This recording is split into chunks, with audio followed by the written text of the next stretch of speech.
Nuestro primer invitado, vamos a saludar inmediatamente con el doctor Ernesto Pazmiño, ex ministro de Justicia. Doctor Pazmiño, buenos días, gracias por aceptar conversar con Ecuador en directo. Bienvenido. Buenos días, le agradezco por invitarme. Un saludo cordial a todos quienes nos escuchan y nos miran. Gracias, doctor. Bien, doctor, me gustaría empezar con el tema de las ofertas de campaña. En esta segunda vuelta electoral hay una preocupación de parte de los ecuatorianos porque hay un candidato o una propuesta de una candidatura de su binomio que hace pocos días salió a decir que en este país hay que privatizar la educación, hay que privatizar la seguridad social, hay que privatizar la salud y para liquidar a todos los trabajadores y docentes del sector de la educación hay que vender las instalaciones educativas. ¿Qué criterio merece esto, doctor? Bienvenido.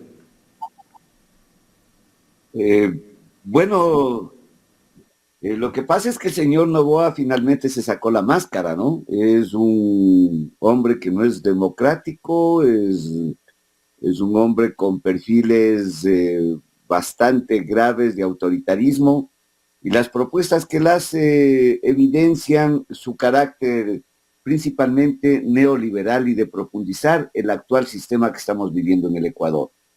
Las ofertas de campaña que usted me anuncia, que ha manifestado uno de los candidatos, el señor Noboa principalmente, tiene mucha relación con el tema de la inseguridad en el país. Aquí lo que pretendemos muchas veces es desligar el tema de la violencia, desligar el tema de la inseguridad, desligar el tema de las muertes diarias. Creo que este fin de semana nomás, porque tenemos ya como 18 muertes violentas solo en Guayaquil. Ojo. Entonces se pretende desligar las políticas económicas, las políticas sociales de la violencia y la inseguridad en el Ecuador. No, cuidado, se dejen engañar otra vez ecuatorianos. La inseguridad, la violencia, las muertes, el terror que tiene la ciudadanía de salir a la calle, tiene estrecha vinculación con las políticas sociales. Imagínense ustedes el momento en que se privatice la educación. ¿Cuánta violencia más va a surgir en el Ecuador? ¿Cuántos grupos criminales se van a organizar y se van a estructurar adecuadamente en el país ante un Ecuador que no tiene acceso a la educación porque todo va a ser pagado, todo va a tener un costo? Si ahora que la educación es gratuita de manera general, los estudiantes, los bachilleres no pueden acceder a las universidades, los niños no pueden acceder a los colegios y a las escuelas. El momento que privaticen la salud, el momento que privaticen la educación, los niveles de pobreza, los niveles de miseria incrementan y este incremento de la miseria aumenta exponencialmente la inseguridad, aumenta exponencialmente la violencia en el Ecuador. Por lo tanto, es muy peligroso, extremadamente peligroso, ver las ofertas de campaña que hace el señor Noboa. Yo le tenía por aquí algunas de ellas. Mire, aquí le tengo unas que me acaban de mandar y que usted de alguna manera ya lo ha resaltado. Miren lo que nos dice el señor Noboa. Primero, incrementar la edad de jubilación de los afiliados al IES, es decir, de 60 a 70 años.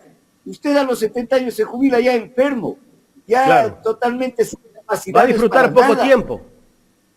¿De qué? Por Dios, eso es fascismo puro, fascismo puro.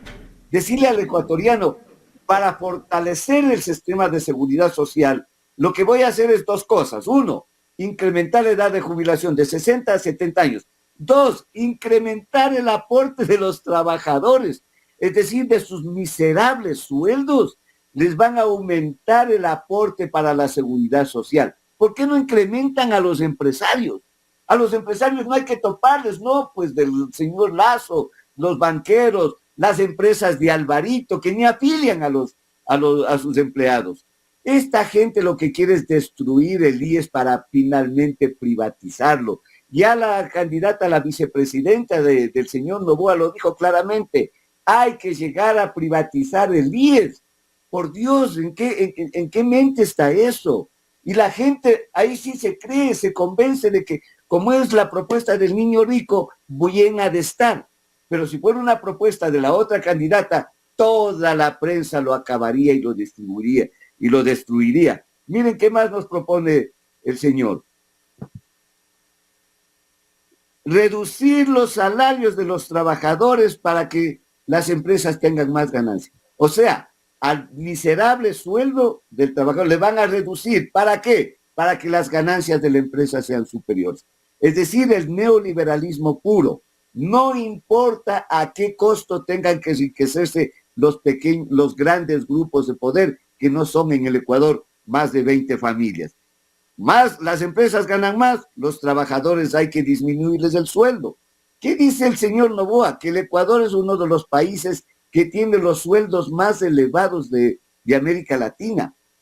Pero el señor no hace la comparación que estamos en un sistema dolarizado, donde un ceviche en el Ecuador, un ceviche, vale $12. Por favor, ¿cómo hace esa comparación con los sueldos de otros países que no están dolarizados? Eso es terrible, eso es monstruoso para el Ecuador. ¿Qué más nos propone este señor? Llamar a otra consulta popular para encontrar soluciones al tema de la seguridad. Por Dios, ya sabemos de dónde viene la inseguridad en el Ecuador. Y va a llamar una consulta a los ecuatorianos, pagando $40 millones, una consulta para que le digan, ¿quiere luchar contra la inseguridad o no quiere luchar? ¿Quiere que salgan los militares a la calle o no quiere que salgan los militares? Los ecuatorianos estamos cansados de la inseguridad, hartos de lo que pasa en este gobierno, que es un gobierno permisivo. Hay una connivencia con el crimen organizado. Por favor, esto no se olviden. Es un gobierno, el que tenemos, permisivo con el crimen organizado, principalmente con las grandes mafias del narcotráfico. ¿Por qué lo digo esto? Porque en Ecuador el negocio de lavado del dinero sucio, el negocio de lavado del dinero del narcotráfico se ha convertido en el negocio más lucrativo para los banqueros y para las grandes empresas del Ecuador. Ya el narcotráfico se ha inmiscuido en la justicia, se ha inmiscuido en las empresas inmobiliarias, los grandes edificios que se levantan a diario en Quito, Guayaquil y otras ciudades, se ha inmiscuido en las empresas comerciales. Acaban de descubrir 9.5 toneladas de droga en Europa proveniente del Ecuador en cajas de banano, en las exportaciones de banano. En esas cajas encuentran 9.5 toneladas de droga en Europa. ¿Y dónde está la vigilancia en el Ecuador, en el puerto de donde salió esa droga? ¿Se imagina lo que es 9.5 toneladas? ¿Cuántos containers llevaron de droga? Nadie ve. Nadie ve. La droga pasa por las narices de militares y policías. Desde la frontera de Colombia pasa por la única carretera que viene Tulcán, Ibarra, Quito, Santo Domingo, ahí almacenan la droga y sale por los puertos del Ecuador. Pero nadie ve por las narices y los ojos de los policías y militares. Por lo tanto, la inseguridad se incrementará mientras no se luche efectivamente contra el narcotráfico. Y estos gobiernos de derecha no lucharán contra el narcotráfico porque es el negocio más lucrativo para sus empresas. Miles de millones lavan los bancos en el... Pero este gobierno dice que es el gobierno que más ha luchado contra el narcotráfico. Es el gobierno que más droga ha capturado. Yo le escuché al señor Lazo decir eso y créame que como este rato me salió una risa irónica. Señor Lazo, probablemente usted haya capturado más droga que en otros años, pero porque en el Ecuador ahora hay más droga que nunca. Ahora hay droga en todo lado, en todas las ciudades, en todos los lugares. La droga sale por toneladas diariamente de los puertos. ¿Y qué han hecho ustedes? Por ahí, sin duda alguna de las mafias que no forman parte de los carteles del gobierno, probablemente le quitaron algo le soplaron las otras mafias, tal mafia, tal banda va a sacar tal día tantas toneladas, y por ahí cogieron unas toneladitas. Pero sí puede ser cierto que han capturado más droga, pero es porque como nunca antes en el Ecuador ahora hay un mercado de drogas, pero totalmente abastecido. Y eso es desconocer de parte del señor Lazo. Y así pasa con la derecha política, la geopolítica de las drogas. No se da cuenta el señor Lazo que el 45% de la droga de Colombia, oiga, el 45% de la producción de Colombia y el 40% de la producción del Perú sale por el Ecuador. El Ecuador es el país de paso actualmente que exporta la mayor cantidad de droga al mundo. El Ecuador se ha convertido en el principal exportador de droga y de cocaína en el mundo este rato. Por Dios, a eso hemos llegado porque hay un Estado permisivo, hay un Estado ausente, no hay autoridad y no hay autoridad a propósito. Permiten que las mafias se hayan organizado. El crimen organizado está totalmente estructurado en el Ecuador, pero porque lo permite el Estado, ya que el negocio que ellos tienen es muy rentable. Miles de millones se embolsican en sus bolsillos permanentemente gracias al lavado del dinero sucio. Esto tienen que saber los ecuatorianos, por Dios.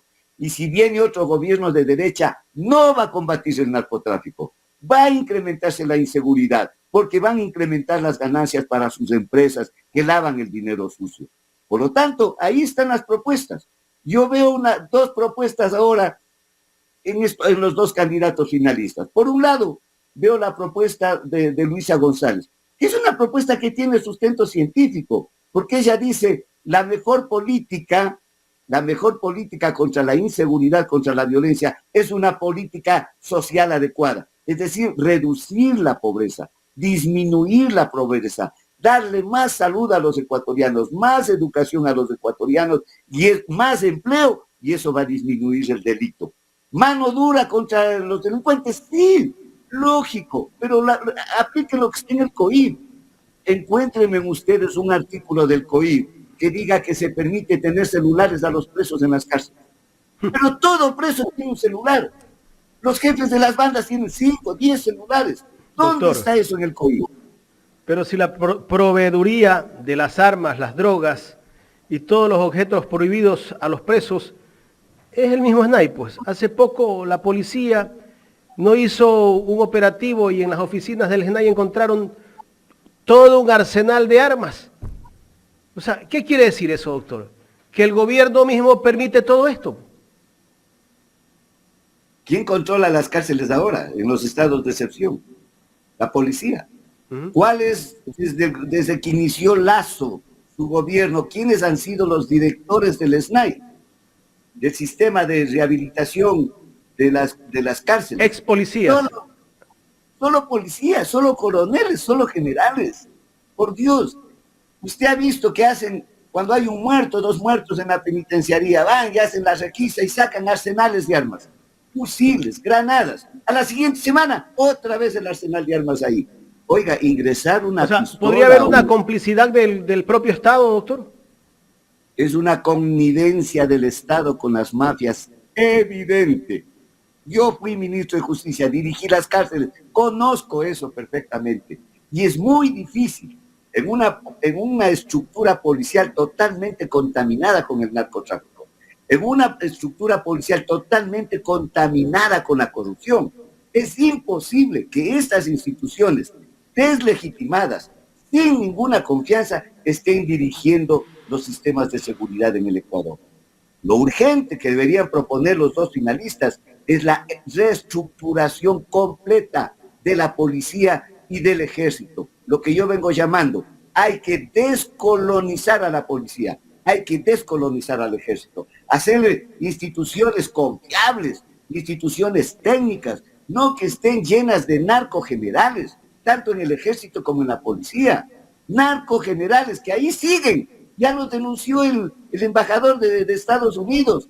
Y fue cierto, los narcogenerales de la policía, los narcogenerales del ejército, les han sacado. No, ahí mismo siguen dirigiendo el narcotráfico. Doctor, En este Entonces, panel, en este panel me acompaña Carla Aro, que tiene inquietudes para usted. Doctor Ernesto Pazmiño, muy buenos días. Carla Aro le saluda. Hemos hablado aquí evidentemente de la seguridad y usted lo acaba de decir, de la contaminación que hay en la policía, que también hay en la fiscalía, bueno, y en todos estos órganos administradores de justicia. Usted habla de la descolonización, o al menos ese es el término que he utilizado. Pero ¿cómo se lleva ese proceso de descolonización en un país totalmente contaminado, donde todos los órganos o los administradores de justicia se encuentran inmersos en este mundo de la corrupción, del narcotráfico y de la delincuencia? ¿Cuál sería el proceso a seguir? Porque también tenemos una normativa para todas estas instituciones en la cual se respaldan. Hay que descolonizar también el país, porque las instituciones públicas están totalmente cooptadas por la corrupción y cooptadas por el narcotráfico. Y no lo dice usted, no lo digo yo. Hace aproximadamente 2 meses hubo el informe de las Naciones Unidas sobre el Ecuador, el tema de la seguridad en el Ecuador, y principalmente el tema del narcotráfico.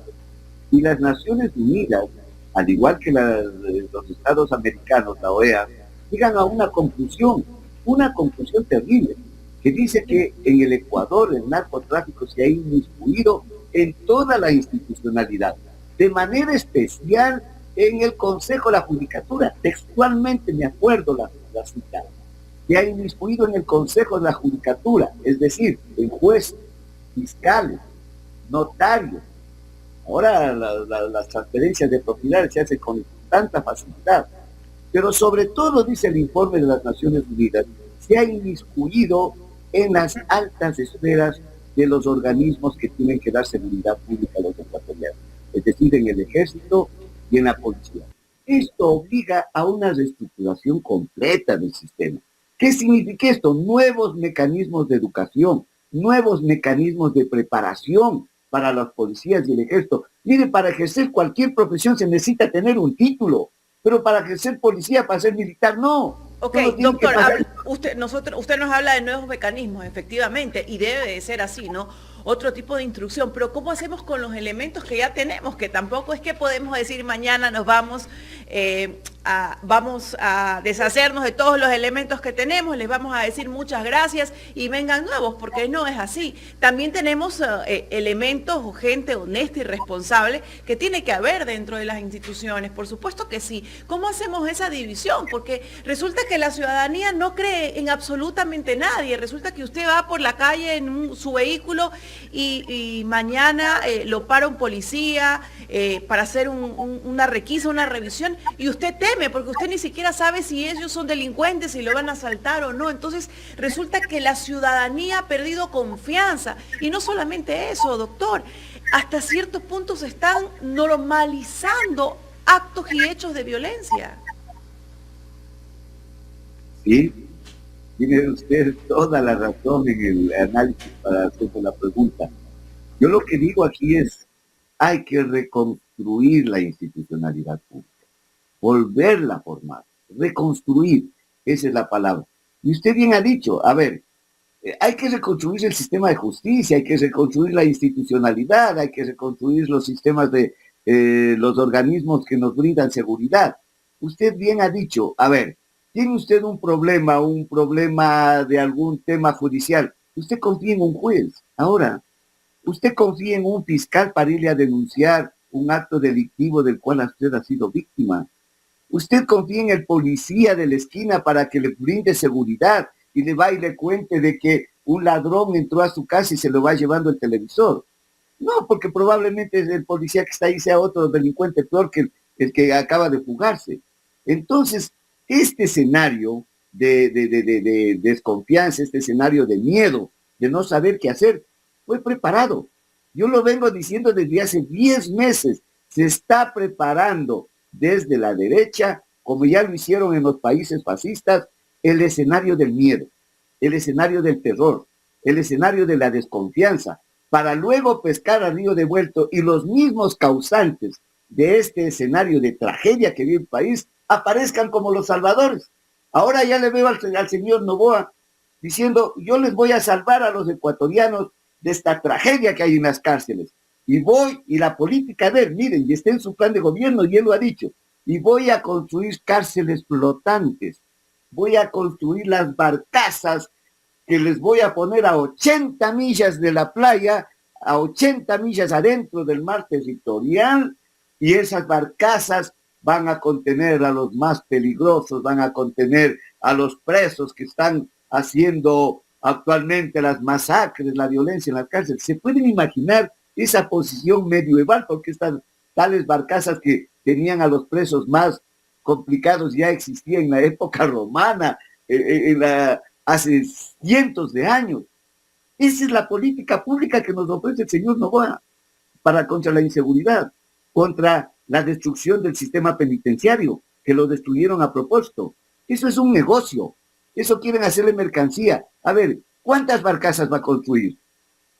¿Cuánto le cuesta cada barcaza? ¿Cuántos presos van a ir en cada barcaza? ¿100, 500, 1000, 2000?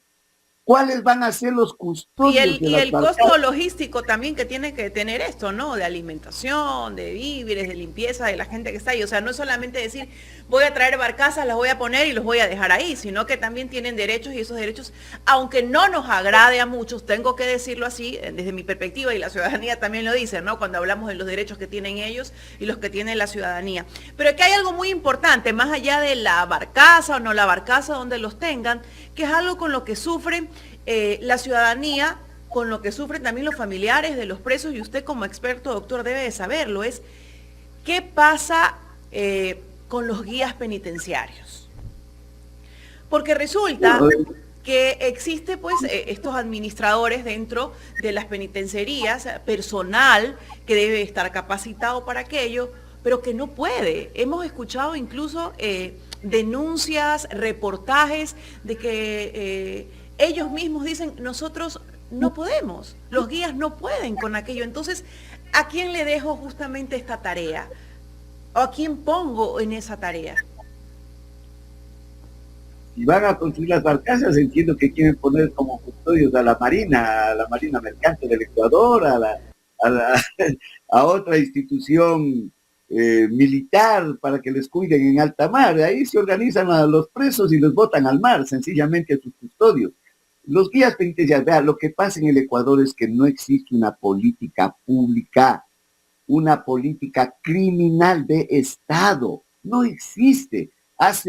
En el 2012 se creó una política pública que comenzó a funcionar sobre política penitenciaria, sobre política de rehabilitación social y sobre todo una política criminal. Pero lo cogieron, lo destruyeron, lo botaron al tacho de basura y ahora no tenemos política.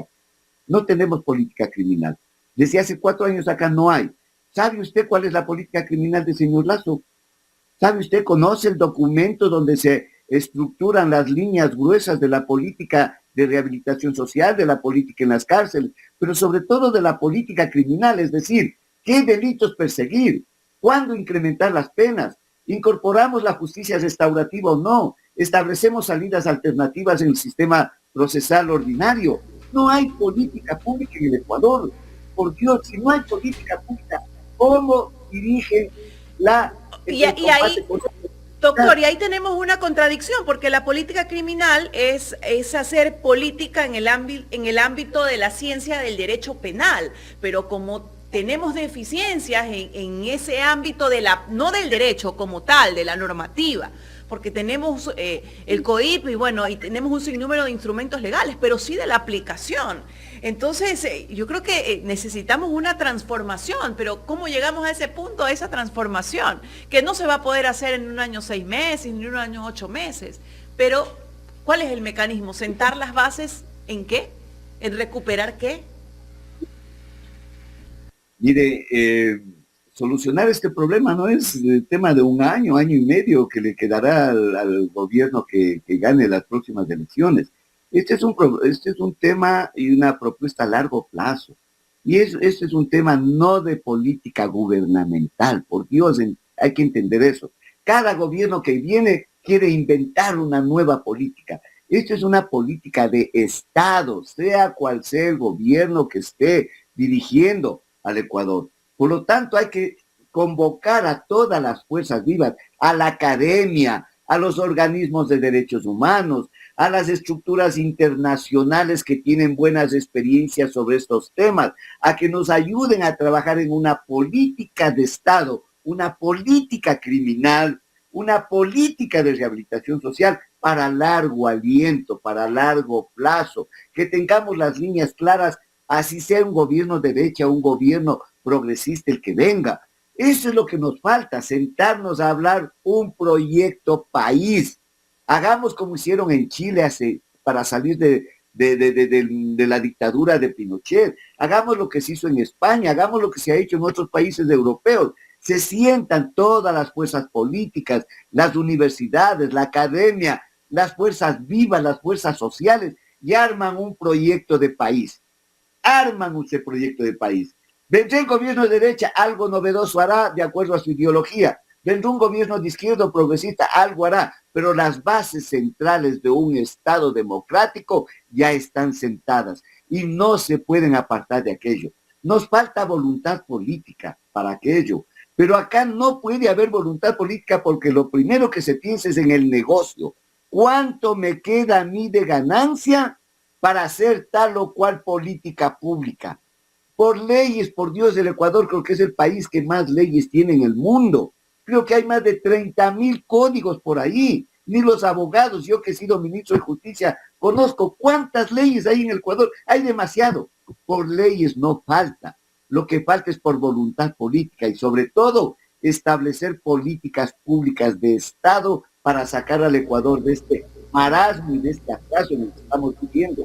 Así son las cosas. Una política criminal no se hace para 2 años. Una política criminal no se hace para 4 años. Una política criminal es una política de Estado, al menos para 50 años, porque luego vendrán nuevos avances de la criminología, de la criminalística, del delito, de la estructuración del crimen organizado, y hay que ir cambiando estas propuestas. Pero para cada 4 años venir a hacer una política de cárceles, para cada 4 años una política criminal, un nuevo COIP, un nuevo código. Por Dios, vivimos aquí de reforma tras reforma. Y cada reforma que hacen a la ley, cada ley nueva que se aprueba, lo que hacen es complicar las cosas, incrementar la violencia. Han incrementado las penas, pero exponencialmente en el Ecuador. Es un país que tiene más penas en América Latina. ¿Ha solucionado el problema del delito? Hemos disminuido la edad para sentenciar y condenar a los adolescentes infractores. Y les hemos puesto penas hasta de 8 años a los adolescentes. ¿Ha mejorado la situación? No. La política criminal, la política penitenciaria tiene relación directa con la política social. Pero un gobierno que vaya a privatizar el seguro, que vaya a privatizar la salud, que vaya a privatizar la educación, lo que hará es fortalecer los mecanismos de estructuración del crimen organizado. Va a generar más también eso, claro, y eso hará que se inserte más la sociedad en estas redes, obviamente por la necesidad. Todo esto, doctor, y usted lo exponía hace un momento, va de la mano con el tema de puertos, aeropuertos, fronteras. ¿Qué mecanismo esencial se necesita en estos momentos para esos puntos álgidos, tomando en consideración lo que usted decía, ¿no? Que incluso en cajas de banano las encontramos contaminadas y se hace el decomiso de esto? También tiene que intervenir ahí de pronto la empresa privada, porque yo como empresa privada, como exportador, también me tiene que preocupar esta situación, ¿no? Y también es una desventaja. Toda la exportación de drogas a Estados Unidos y a Europa se hace a través de los puertos. El Estado no es exportador de bienes y servicios, no es exportador de productos. Los únicos exportadores son las empresas privadas, las empresas bananeras, las empresas de exportación. Por lo tanto, desde ahí nace el tráfico de drogas a través de los puertos. Miren, aquí hay una cosa muy clara. Todo el sistema de inseguridad viene desde el tema del narcotráfico. Del narcotráfico se ramifica todos los problemas de muertes violentas, de vacunaciones, de extorsiones, de todo, absolutamente todo se ramifica desde el narcotráfico. Por lo tanto, lo que hay que cambiar es la política de lucha contra las drogas. Para eso se necesita voluntad política, para que no piensen en sus bolsillos, sino piensen en el país. ¿Qué hay que hacer? Muy sencillo, abandonar la estrategia y la política de guerra contra las drogas que ha fracasado en el Ecuador y en el mundo. Y incorporar una nueva estrategia, una nueva política pública, como han hecho en Europa, como han hecho acá nuestro vecino de Uruguay. Cambiar la política de guerra y combate a muerte y prohibicionismo de las drogas por una política de regularización de las drogas desde el Estado. Es decir, le quitamos el mercado a las mafias, doctor, le quitamos la base económica, le quitamos la base financiera a las mafias, ya no es negocio el narcotráfico y el Estado se encarga del tema, ya no las bandas, doctor. ¿no es cierto? Sí, finalmente, pero también le quitamos la base social a las mafias. ¿Cuál es la base social? Los muchachos sin ir a las universidades, los muchachos que no trabajan en los barrios pobres, esos son reclutados a las mafias, les está también ahí lo que el Estado no les dio, lo que el Estado les quitó, les dan las mafias y se convierten en grandes narcotraficantes o en sicarios, en jefes de las bandas de estos muchachos que les reclutaron desde la pobreza y la miseria. Por lo tanto, cambiar la estrategia de lucha contra las drogas es una de las políticas públicas más importantes que ahora debe debatirse. Ese debería ser el debate, por ejemplo, entre los dos finalistas. ¿Cómo van a cambiar este tema? Si se cambia esa política, doctor, hasta ahora siguen culpando a Correa de el narcotráfico, todo lo que ocurre en el país es culpa de Correa, porque despenalizó el consumo de droga. Lo acusan a Correa.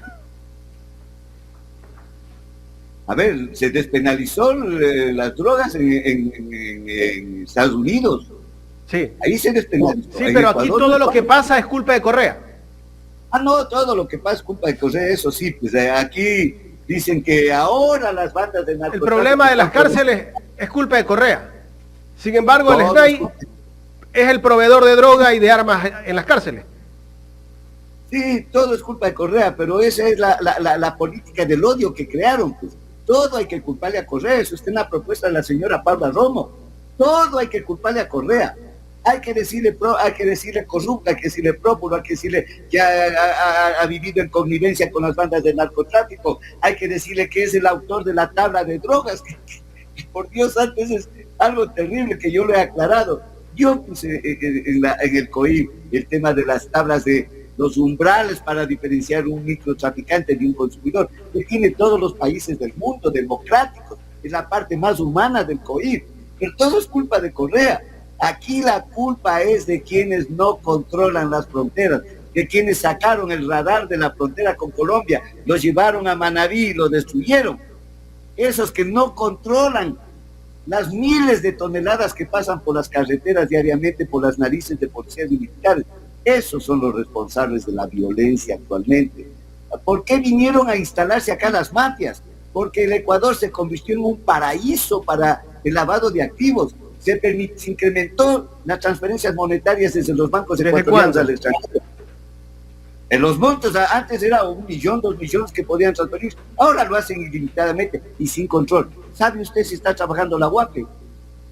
No, ahora sin control algunos sale el dinero. Y por otro lado eliminaron el impuesto de salida de divisas. Es decir, los narcotraficantes sacan el dinero a través de los bancos, no pagan impuesto de salida de divisas y pueden transferir montos, cualquier sea el monto.